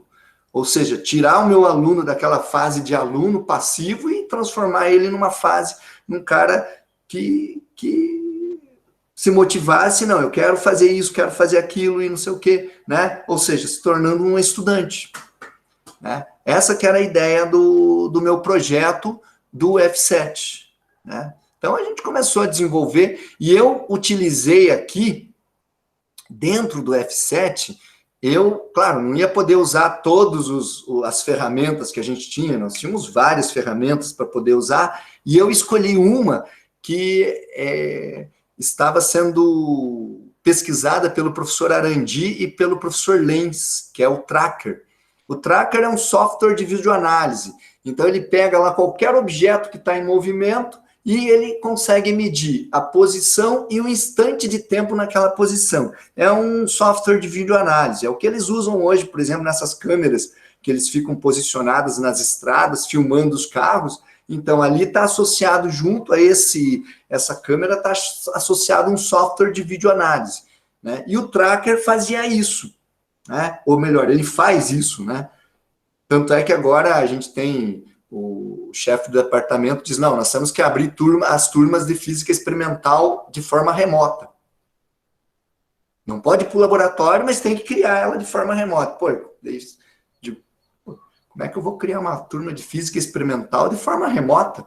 Como é que o cara vai medir? O cara não tem paquímetro em casa, o cara não tem, né, trilho de ar, cronômetro, e daí? Como é que a gente vai fazer tudo isso? O que a gente está fazendo? O que eu propus? Vamos usar o Tracker. Vamos usar o Tracker para fazer isso, né? Enfim, peguei o Tracker, criei lá um experimento com ele para trabalhar com os alunos, procurei ver um experimento que pegava a maior parte da mecânica, então nós escolhemos lá o lançamento horizontal, porque daí eu conseguia fazer análise do movimento vertical, né, uniformemente variado, movimento horizontal, movimento uniforme, e em cada ponto eu podia calcular a energia mecânica daqueles corpos. E lá no colégio, lá no Marista, né, como todos os professores lá, né, principalmente os da área de exatas, de física, nós éramos todos parceiros, todos me ajudaram, e aí o que eu quis fazer era assim, falei até para o Nestor, falei, ó, Nestor, eu não quero pegar um grupo de alunos, tipo 10 alunos, e fazer um experimento com 10 alunos. Por que eu não quis fazer isso? Porque você pegava 10 alunos, escolhiam lá os 10 melhores, aplicava o negócio com esses 10, e aí dizia, ó, professor, funcionou. Aí o professor ia lá para trabalhar com os 40 e poucos alunos, coitado, o professor ficava, né? Que nem eu, quando dava aula, vinha gente lá e dizia, ó, isso aqui funcionou. A primeira pergunta que eu fazia assim, mas com quantos alunos você fez esse trabalho? Aí o cara já dizia, não, fizemos lá com um grupo. Eu falei, não, eu quero saber o seguinte, vai funcionar com os 50 na sala de aula? Né? Então tá, beleza. Daí, mas aí o que você quer fazer? Eu falei, ó, eu vou tentar fazer com todos os alunos. E aí, fazendo aquela parceria com os meus amigos lá, dos professores e tal, pegamos todas as turmas de primeiro ano, que na época eram 7 turmas, fizemos com as 7 turmas do primeiro ano. E aí colhemos os resultados, né? A gente viu daí, fizemos lá eu fiz uma análise de todos aqueles resultados que foram obtidos e tudo mais, e eu vi assim, olha, ele tem uma grande chance de ajudar, de facilitar a aprendizagem do aluno, né? Porque muitos dos alunos se envolveram muito naquilo lá. Claro, teve aquele que se envolveu menos, né? Agora, uma outra coisa que eu peguei e ficou muito claro para mim é que eu não podia fazer uma atividade sem antes pensar no quê? Como que eu ia avaliar aquilo lá. Isso ficou muito claro. Eu ia produzir um produto, mas eu já tinha que pensar junto desse produto qual era o modelo de avaliação. Porque senão tinha muito aluno que não se dedicava, porque mas não vai dar nada mesmo. Então, ele não se dedicava. Então, quando ele estava atrelado a um modelo de avaliação, né, ali, era uma outra conduta. Que foi um dos erros que a gente cometeu lá com Interactive Physics. Que ali a gente achava assim, não, o aluno vai adorar aquilo lá e ele vai gostar de mexer com aquilo. E não aconteceu nada disso. Né? Então, dessa vez eu falei, não, nós temos que atrelar isso a um modelo de avaliação. E aí foi, digamos, a maior dificuldade foi qual é o modelo de avaliação? Como que a gente vai fazer uma sequência, né, essa sequência didática para chegar nesse modelo de avaliação? E aí, enfim, né, a gente teve os resultados, colhi os resultados, a gente apresentou daí foi apresentado lá para a banca, depois eu fui em 2 congressos também para mostrar esses dados e tal, comentar com os, né? E aí, a partir desse trabalho, começam a surgir outras coisas. Lá no colégio, acho que por mais um ano, porque depois eu me aposentei também, daí eu não sei se eles continuaram seguindo com esse trabalho lá, né? Porque daí mudou todo o material didático, primeiro ano eles começaram a estudar outras, não começava mais com movimento, começava com outras coisas, enfim, eu sei que daí mudou muita coisa ali, né? Mas esse programa do F7 foi o pontapé inicial, né? A gente começou e daí, dentro da universidade, quando eu me aposentei lá na rede privada, na particular, eu vim para a universidade, pude me dedicar um pouco mais ao trabalho de universidades e tudo mais, eu criei daí um projeto aqui dentro, né? Que era justamente para poder criar esses objetos educacionais, né?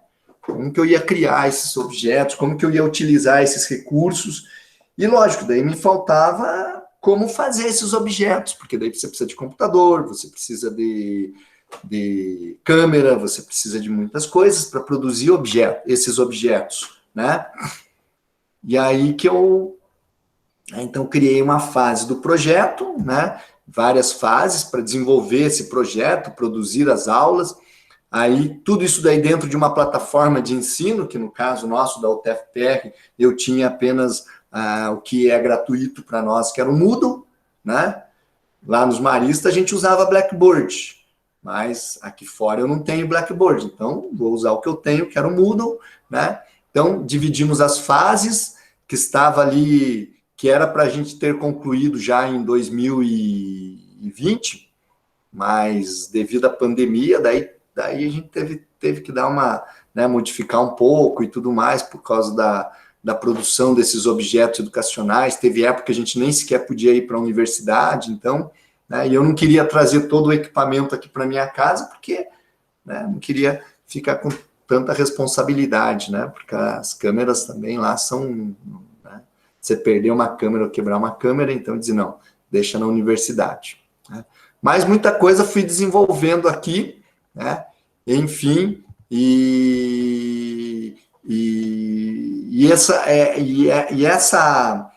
esse departamento não, né? Ali onde a gente produzia esse material, tinha disponibilizado um estúdio para a gente poder fazer as gravações e tudo mais, né? Que era a coordenação de tecnologia e ensino da UTFPR, né? A COTED, chamado de COTED, né? Que é onde eu desenvolvia todo esse trabalho lá, né? Agora eu estou com praticamente 80% desses objetos prontos, tá pronto para a gente poder começar a trabalhar. Eu já tenho feito alguns ensaios assim com alguns alunos que participam desse projeto, né? E é um projeto robusto ainda, né? É um projeto robusto. Agora, de tudo isso, o que ficou hoje, que eu tenho muito claro para mim, de tudo isso, né, que eu vivenciei ao longo desses meus anos como professor, ficaram coisas muito claras para mim, né? Que é isso daqui, ó. Esses 3 itens. O conteúdo, porque o professor tem que ter conteúdo para ensinar, certo? É o que ele aprende no seu curso. O pedagógico, o método que ele vai usar para ensinar e tudo mais, e o tecnológico, essas 3 coisas separadas da forma como está, desse jeito, não serve para nada. Isso está muito claro para mim. O professor pode ter conteúdo gigantesco, mas se ele vai dar aula para uma turma de ensino médio hoje, né, ele pode encher o quadro 1, 2, 3 vezes lá, com as leis, né, e tudo mais, né? Mas não significa que o aluno dele vai estar aprendendo. Não significa. Então, às vezes, somente o conteúdo não é suficiente. Agora, a pessoa que tem um domínio puramente pedagógico, mas não tem conteúdo, também não vai adiantar muita coisa. Percebe? E pior, o cara que tem um domínio tecnológico, mas não tem o conteúdo e não tem nem sequer o domínio pedagógico, também não funciona. E outra, só o conteúdo com domínio tecnológico, que nem ali quando eu estava falando do Interactive Physics, não deu certo. Por quê? Faltou uma metodologia de como a gente ia fazer aquela molecada trabalhar. Então, esses 3 itens separados, não adianta. Isso é o que eu tenho uma clareza hoje. Não adianta. Né? A gente pode tentar aplicar isso aí. Por exemplo, você pega ali uma metodologia centrada puramente numa ferramenta tecnológica e você vai achar que o aluno vai aprender só com aquilo, a gente vai cair do cavalo. Ele não vai aprender só com aquilo. Certo? Ele não vai aprender só com aquilo. Então, a gente tem que juntar esses 3 itens aqui, olha. Nós temos que juntar isso daqui, olha, dessa forma. Nós temos que pegar esta área aqui, ó. Essa área, ó. né? O professor tem que ter, para ele poder desenvolver esse objeto educacional, um objeto que seja impactante na aprendizagem de um aluno, ele tem que juntar essas 3 áreas aqui. Não tem como ele querer fazer isso separadamente. E essa é a clareza que eu tenho hoje, né? De trabalho e tudo mais, né? Certo? E aí, olha, para poder criar esses objetos educacionais, desenvolver essa metodologia aqui, utilizando as ferramentas e tal, dentro da universidade, eu faço essa parceria, né? Como disse a professora Silmara no começo, em relação à COTED, ó. Eu faço essa parceria com a COTED aqui, né? A Coordenação de Tecnologias na Educação. Então, lá a gente grava, a gente produz o material em vídeo, a gente produz simulações, né? E agora, faz tempo que a gente está tentando criar o que a gente chama de uma sala multimeios, né? Eu sempre tive essa ideia de criar uma sala multimeios. O que é uma sala multimeios na minha cabeça? A sala multimeios é assim, uma sala onde você tem todo um aparato tecnológico, claro, deixando bem claro que só o aparato tecnológico centrado nele não é suficiente, mas ele ajuda a ser junto com aquelas outras 2 características, pedagógico e conteúdo. Então, você tem essa sala com formas para a gente poder gravar e tudo mais, né? Como transmitir aquilo lá para outros, produzir. Então, você vai produzir esse material aqui, olha. Aqui eu peguei uma fotografia que foi enviado ali pelo coordenador da COTED, que a gente está fazendo agora que foi liberado a verba, tem uma verba para a gente poder fazer isso aqui.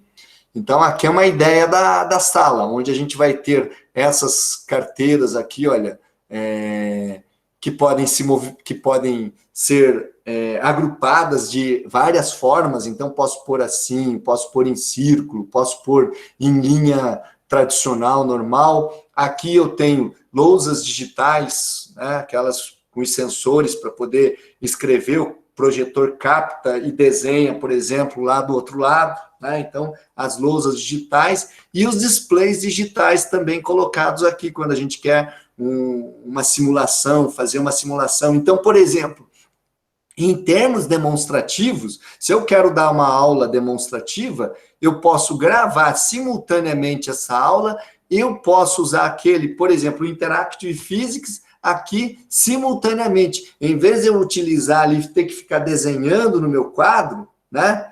Em vez de a gente ficar desenhando assim num quadro como esse daqui, ó, desenhando, como a gente costuma fazer, não, eu trabalho direto em cima do simulador, né? Então, essa sala vai me permitir fazer tudo isso, correto? Né? E outra, uma vez feito isso, eu posso reagrupar os alunos, porque daí isso aqui não está fixo, eu posso reagrupar os alunos dessa forma, de tal sorte que daí eu distribuo o trabalho para eles. Olha, agora esse grupo vai fazer isso, vai fazer aquilo, trabalhando dentro das metodologias ativas, né? Entendem? E outra coisa que lá na época do milênio, a gente levava os 45 alunos de uma vez, para a sala, que é outra coisa que não deu certo. Não tinha como a gente administrar 45 alunos de uma vez ali, né? Claro que ia dar errado. Lá no Marista, a gente já fazia contrário. Eu pegava ali, porque daí química tinha laboratório, física tinha laboratório, biologia tinha laboratório. Então, nos dias de laboratório, a gente sincronizava. Quando fazia o horário, então, nos dias do laboratório de física, metade daquela turma tinha laboratório de física e laboratório de química. Metade ia para física, metade ia para química. Então, dos 40 alunos, 20 para cada lado. E na semana seguinte, a gente trocava. Então, quer dizer, foi um aprendizado que eu tive, né? Quer dizer, não dá para botar os 40 de uma vez. E lógico, só que isso daí não envolve daí só o professor. Isso envolvia toda a questão do próprio colégio, para formar o horário. Mas, né? Mas todos todos eles foram se adaptando com isso, e aqui é a mesma coisa, olha, a ideia é exatamente a mesma, né? E aí, algumas câmeras que a gente vai ter, por exemplo, se o professor quer fazer um experimento, ele pode fazer o experimento aqui nessa própria sala, e ele grava aquele experimento, por exemplo, com uma câmera macro, por exemplo, ele consegue ter um detalhe muito preciso daquela imagem, né? Imagine, o professor quer fazer um experimento de física do regelo, onde vai passar um fiozinho pelo meio do gelo e não vai quebrar a barra de gelo, né? Então, o professor pode pegar e fazer isso daí e gravar aquilo lá em detalhes, né? E daí aquele material depois é associado a uma metodologia que também pode ser utilizada pelo aluno, né? Para que ele possa estudar. Claro que daí, a partir daí, a gente tem que pensar o seguinte, que esse aluno também vai pegar aquilo lá e vai ver. Então, o professor tem que atrelar isso a um sistema de avaliação, porque senão o aluno não vai ficar fazendo aquilo lá, né? Se ele não tiver esse modelo de avaliação para trabalhar, certo? Então, basicamente, gente, eu fiz um relato histórico do que foi a minha vida como... A partir do momento que eu comecei a me ligar que eu lembro, pelo menos, né, que comecei a me ligar mais nessas ferramentas tecnológicas, até os dias atuais, de onde eu comecei até onde eu cheguei. E eu acho, assim, que dentro desse relato, vocês podem ter percebido que eu passei por diversas áreas, diversas ferramentas que foram criadas em cada uma dessas décadas. Até mesmo alguns de vocês compartilharam comigo ali, dizendo, não, eu também mexi com isso daí, né? Então, foi a ideia. E claro que agora ainda tenho novas ideias, né? Tenho novas ideias ainda que eu pretendo fazer, ainda, né? Pretendo fazer e tudo mais, dentro das plataformas, né? E que a gente começa a pesquisar, quer dizer, a busca pelo conhecimento não para, ela sempre permanece, continua, né? Até que você não possa mais fazer, mas enquanto a gente pode, a gente vai fazer. Então, pessoal, o que eu tinha para mostrar para vocês,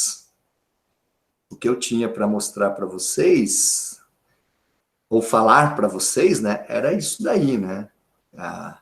A ideia. Agora também, estamos aí, agora as perguntas também, né? Muito interessante, Fausto. Essa passagem histórica realmente foi uma ideia muito boa para esse seminário. A gente vê, né, esses registros teus, e a tua memória é sensacional, né? Eu não ia lembrar nome de professor da faculdade, nome dos Não, mas é que assim, sabe, Silmara, é que foram fases da minha vida que me marcaram muito, sabe? E aí as coisas que marcam muito a gente, você não esquece os detalhes, sabe? Você não esquece os detalhes. Claro, tem muita coisa que passou, tanto é que eu nem coloquei lá no meu currículozinho inicial lá, porque são coisas que assim, né? Não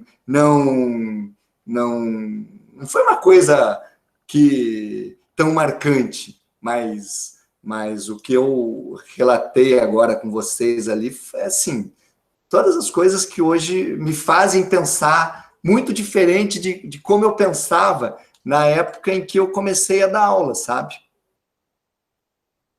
Eu acho assim interessante, né? Eu acho que quem quiser fazer pergunta pode começar a levantar a mão, né? A gente abre aí por ordem de inscrição, né? Mas eu acho que é interessante várias coisas que você comentou, a gente refletir, né, sobre o uso crítico dessas TICs.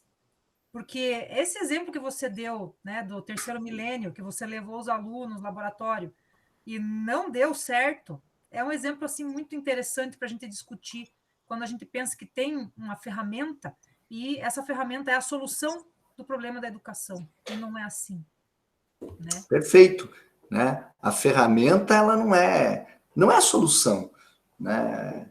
Ainda o professor, ele tem um papel muito importante, mas o problema que a gente vê hoje é assim, pelo menos que eu percebo, né? É que ainda falta aquele domínio, sabe? Aquele elo, pedagogia, conteúdo, tecnologia. Aquele elo ainda falta, né? E nesse ponto que eu acho que o F7 tem um papel muito importante na formação dos seus alunos, dos pós-graduados. Ele abre muita cabeça nesse aspecto. Você vai de encontro ao quê? O que o professor precisa para poder melhorar a sua forma de trabalhar numa sala de aula. O Fábio, acho que levantou a mão ali. Tudo bom, Fábio? Na verdade, eu estava ansioso já, porque parte da minha trajetória no F7 começa com o Fausto, porque quando eu voltei para a academia, eu apenas ia até a COTED para estudar de maneira muito aleatória, assim. A professora Yolanda me acolheu lá na ocasião e eu ia toda terça de manhã lá para estudar, assim, sem ter nada, sem ter projeto, sem ter absolutamente nada. Eu queria estar dentro da academia de novo.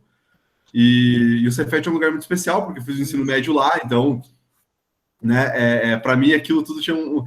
E aí eu fui apresentando ao Fausto lá, e a gente almoçou junto várias vezes, e trocamos muita ideia, falamos sobre muita coisa, e o Fausto foi um dos professores que disse, não, cara, você tem que ir fazer um mestrado, sim, tu tem que tirar da cabeça esse negócio de não precisa, você tem que fazer, e a gente tem o F7 aqui, e eu nem sabia o que era o F7, né, então... A primeira coisa é a gratidão, Fausto. Obrigado demais mesmo, porque hoje eu estou na reta final da Seara aí, apanhando feito um camelo, mas muito feliz de estar aqui. Muito obrigado mesmo. Que bom.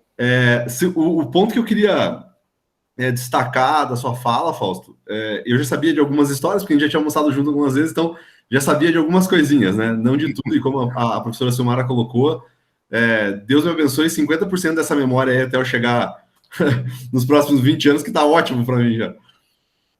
Eu acho que esse elo que você propõe, e principalmente essa experiência que você nos traz em relação ao que não deu certo,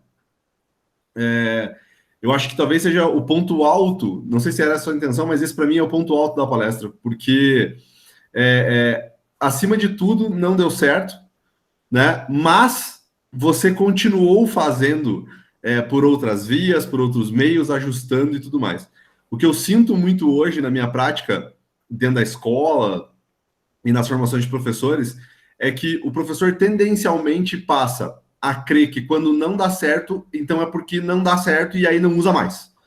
E aí perde essa ideia de que para dar certo, a gente precisa ir trabalhando com isso, né? A gente precisa ir, e eu não vou nem chamar de insistindo, porque eu acho que insistência é uma coisa que a gente faz quando quer forçar, né?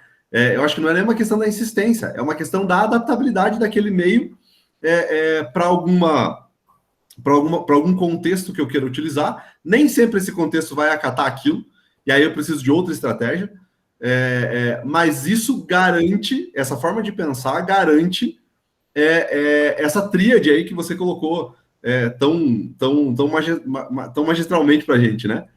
Então, mais um agradecimento aí, porque nesse momento, inclusive, eu estou batalhando no meu texto de qualificação e coisas que saíram daí entrarão aqui agora.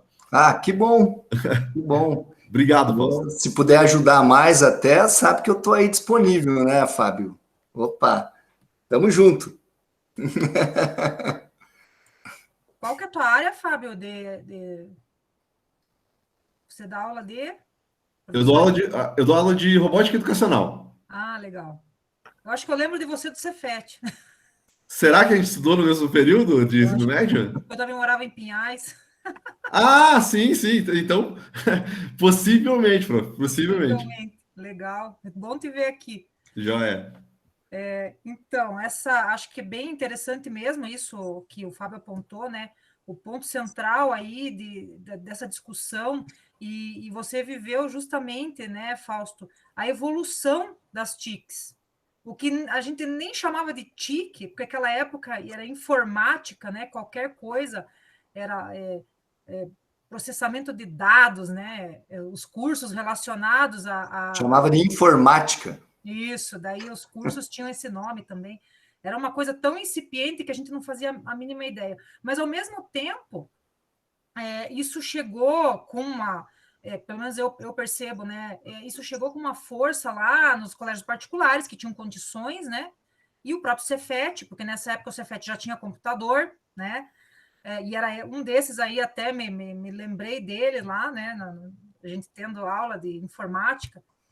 Mas nas escolas públicas, ter uma TV nessa época, ter uma TV já era assim uma coisa absurda de, né? E quando levar aquela TV de tubo para a sala de aula, para passar um vídeo, e não tinha material, os próprios materiais, os vídeos mesmo, ou era filme, ou raramente se tinha algum documentário, alguma coisa que podia auxiliar o professor. Então, as TICs, né? E você mostra a evolução de uma maneira muito interessante.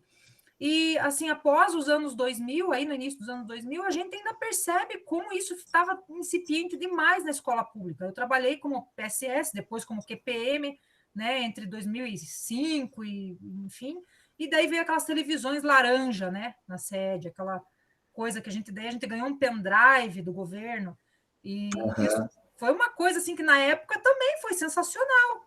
O Fausto já não viveu isso, porque já estava no Cefet, né? Já tinha, teve recurso. O TFPR já era, né? Mas aquela TV laranja com o pendrive branquinho com verde lá, foi... Nossa, eu levava... Ah, olha lá, ela tem ainda a Simônia. Eu também não sei nem dentro, mas... Isso, quando a gente ganhou, a gente teve que assinar um termo. Foi uma coisa assim, né? E era muito...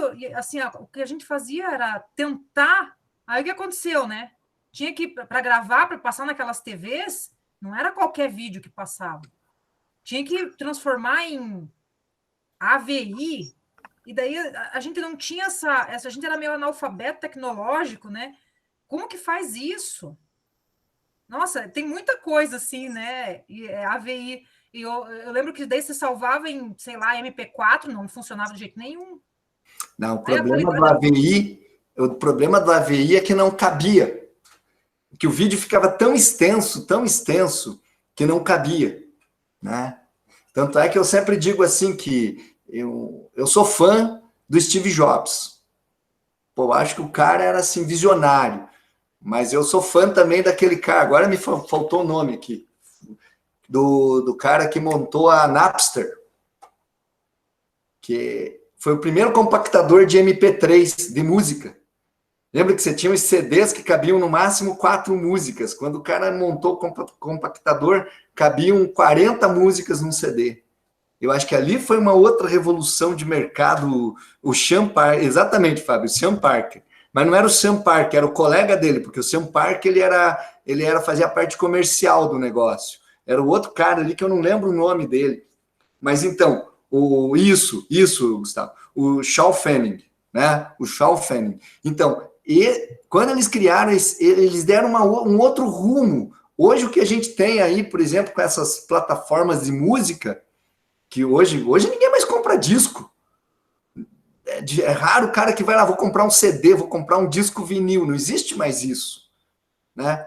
O cara faz uma assinatura aí num Spotify, e é ali por ali, né?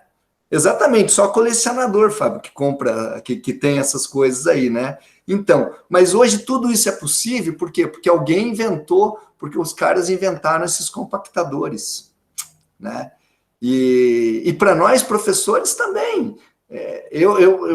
Como eu falei, quando eu dava aula lá em Pinhais, ali no Arnaldo Busato, eu ia lá na sala do professor Daniel, que era o diretor, pedia emprestado a televisão dele, que ficava ali em cima do armário, levava para a sala de aula ali para ligar o meu TK3000 ali, para mostrar. Eu usava um joguinho, que era um joguinho chamado Dig Dug, que ficava fazendo esse movimento aqui, ó, eu usava ele para tentar dar aula de vetor para os alunos, num jogo, né?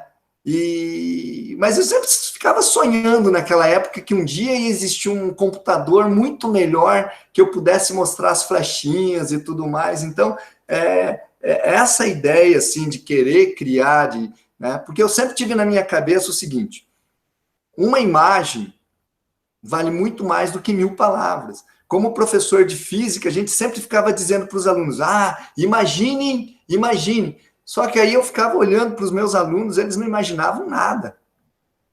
E aí você ia com aquelas fórmulas, eles não... Aí quando você consegue botar um vetor e dizer, olha, que a soma e tal, é outra, né? Facilita. Então, para aquele aluno que tem dificuldade e tudo mais, facilita, né? Facilita. Agora, como eu já disse, só isso não é suficiente para ele aprender. Ele não vai aprender só com isso. A gente precisa desenvolver mais coisas juntos. Agora, se vocês me perguntarem, tá, professor, agora, o que então a gente precisa desenvolver junto com isso? Isso é um problema. E aí que está a questão, eu acho que é aí que entra a questão da própria pesquisa na área do ensino. Assim como existe pesquisa na área da medicina, na área da engenharia, que vai criar uma engrenagem nova e tal, eu acho que nós, professores, temos que ficar pensando, puxa vida, o que nós podemos fazer para facilitar essa aprendizagem? Então, isso é uma área de pesquisa. É uma área de pesquisa, que nem o Marcos. O Marcos Meyer, ele foi fazer psicologia. Qual o intuito de um professor de matemática fazer psicologia? Para tentar entender melhor como funciona a cabeça de uma pessoa. Como poder ajudar uma pessoa que tem dificuldade a aprender, né? Então, essas questões. Eu acho que isso tem uma importância muito grande, esse teu relato também, Fausto, aqui para os nossos discentes do F7 e futuros, né? Porque eu estou vendo que tem uns aluninhos da licenciatura aqui, sim, né? E que futuramente podem estar aí também entrando num mestrado, porque já conseguiram construir aí a ideia de que irão trabalhar como docentes, irão ser professores da educação básica, né? E eu sempre falo para os meus alunos, você pode até almejar querer ser um professor de universidade, mas não deixe de passar pela educação básica. A educação básica assim, ela transforma a tua visão de educação, né? Então, eu acho que é o caminho, e o teu caminho, Fausto, é muito bonito, assim, né? A gente sempre trabalhou ali um do lado do outro, mas eu não conhecia a tua história inteira, né?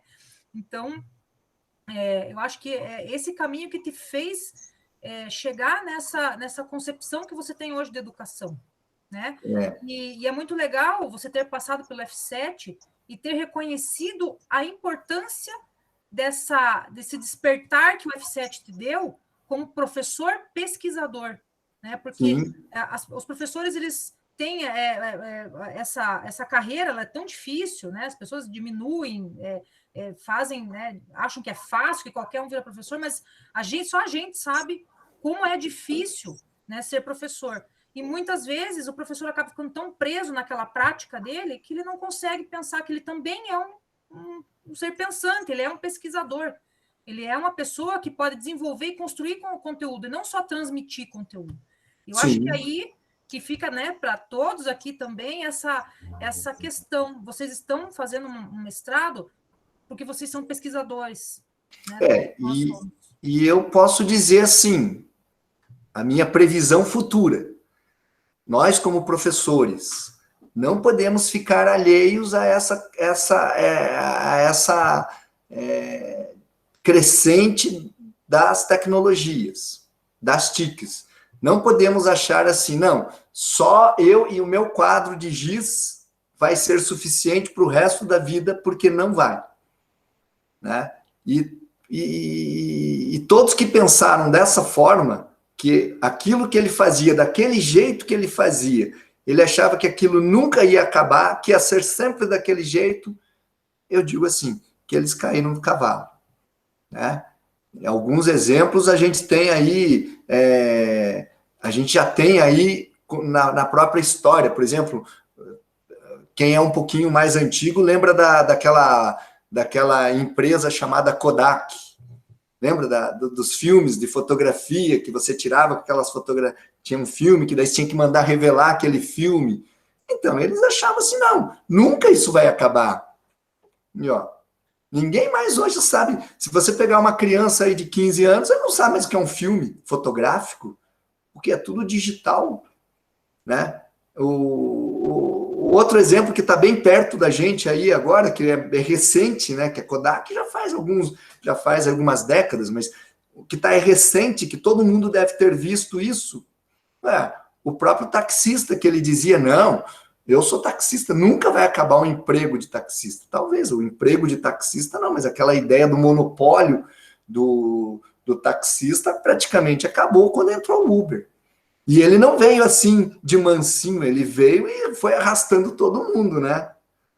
Foi arrastando todo mundo. Então, a gente, como professor, nós não podemos ficar agora, assim, achando que a forma como nós fazemos agora vai ser eterna.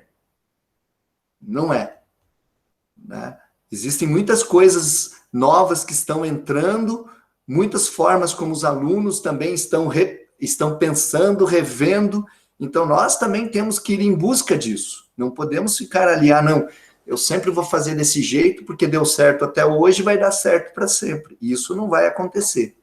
Né? Fábio? Não, eu queria até complementar essa fala do Fausto. E que da hora que é, que legal que é, né? Eu tenho que parar de falar desse jeito. Que legal que é quando a gente escuta um professor com toda essa bagagem que o Fausto traz, trazendo isso que uma boa parte de nós que está aqui já tem percepções a respeito, né? Porque quando eu penso muito assim, quando a gente está falando, de repente, de formação inicial de professores, me dá uma sensação de que, bom, a galera tá chegando agora, os caras vão se ligar já que tudo isso está rolando, né? Mas aí a gente vê que, primeiro a gente vê que não é bem assim, né, Simone? A gente já sabe que tem umas resenhas aí que não é bem assim, e aí a gente vê um cara que já tem tanta estrada, mostrando, confirmando pra gente, ó, continuem com essa percepção, continuem desenvolvendo essa percepção, porque isso vai ser muito útil para vocês daqui a pouquinho já, né? Essa história do Uber é muito... Eu sempre conto isso em sala de aula, principalmente quando eu estou dando aula para o ensino médio. Eu sempre falo muito isso para os meninos. Quando o Uber chega, os taxistas ficaram malucos. Aqui em Curitiba, os caras quebravam um carro, foram para a prefeitura, foram brigar para cima. Mas o processo de tecnologia, o processo tecnológico e o processo inovador, ele é um rolo compressor, né? Ele pode até desacelerar, mas ele não para. As coisas até tentam segurar. E aí os táxis imediatamente... munidos de toda a sua intenção de salvar a lavoura, criaram um aplicativo, né? Para chamar o táxi pelo aplicativo. E não deu certo, continuou quebrado. E o Uber cada vez crescendo mais. E aí a pergunta dos caras era muito essa, né? Por que não dá certo? Porque a ideia do Uber não é o aplicativo. A ideia do Uber é levar você do ponto A para o ponto B da melhor maneira possível. Se eu mudei só o sistema de chamada e continuei trabalhando com o mesmo tipo de serviço, com tarifas iguais e com qualidade de serviço igual, nada funciona. Quando eu olho para a sala de aula, e aí eu como professor de uma disciplina que é extracurricular, e que agora que com a BNCC que vai ganhar alguns contornos um pouquinho mais efetivos, né? Mas eu não preciso lançar nota, eu não preciso... eu não tenho essa preocupação que os professores dos conteúdos básicos têm, né? Então, claro que para mim o meu discurso é muito mais simples nesse sentido. Mas o que eu sempre discuto com os colegas é isso. Se vocês não entenderem que a gente tem que entender que não é eterno, que talvez daqui a pouco não funcione mais, e que talvez daqui a pouco eu precise rever, inclusive, o próprio conteúdo mesmo e entender, será que isso aqui ainda é para isso? Será que isso ainda leva para o mesmo lugar? Será que eu preciso minimamente refletir essas coisas, né? Então, tipo, Fausto, de novo, muito obrigado. Precisava de mais essa aí, ó. Foi top. Ah, de nada, Fábio. Mas alguém gostaria de fazer alguma pergunta? Deixa eu ver se eu não tenho, que eu notei umas coisinhas aqui. E esse projeto, né, da COTED que você mostrou, eu queria que todas as salas da UTFPR fossem desse jeito.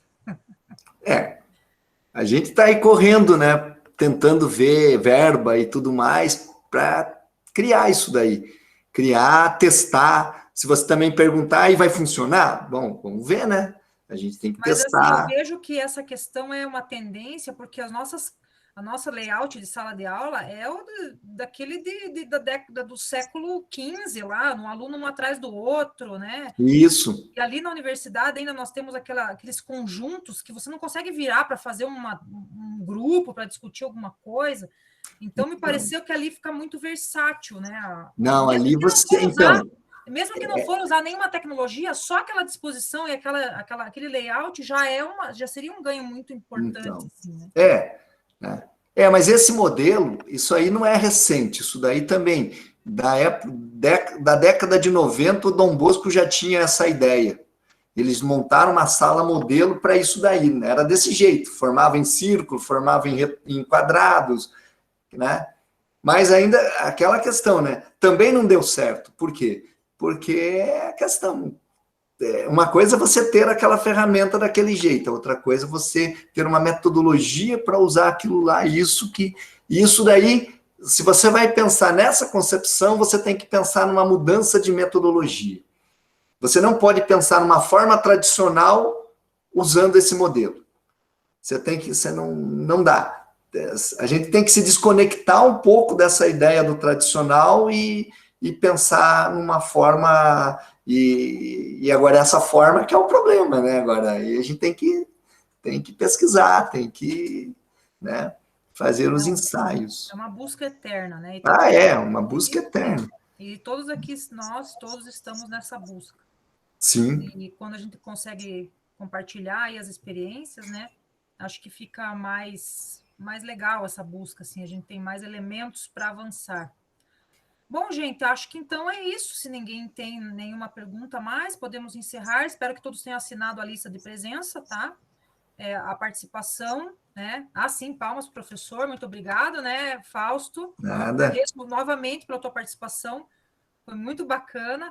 E em nome da comissão de eventos do F7, do Fortecim, que é o nosso programa de extensão, agradeço aí a tua participação e a participação de todos que estão aqui também. Tá? Tá bom. Então Um bom final de semana para todos. Obrigada e bom final de semana.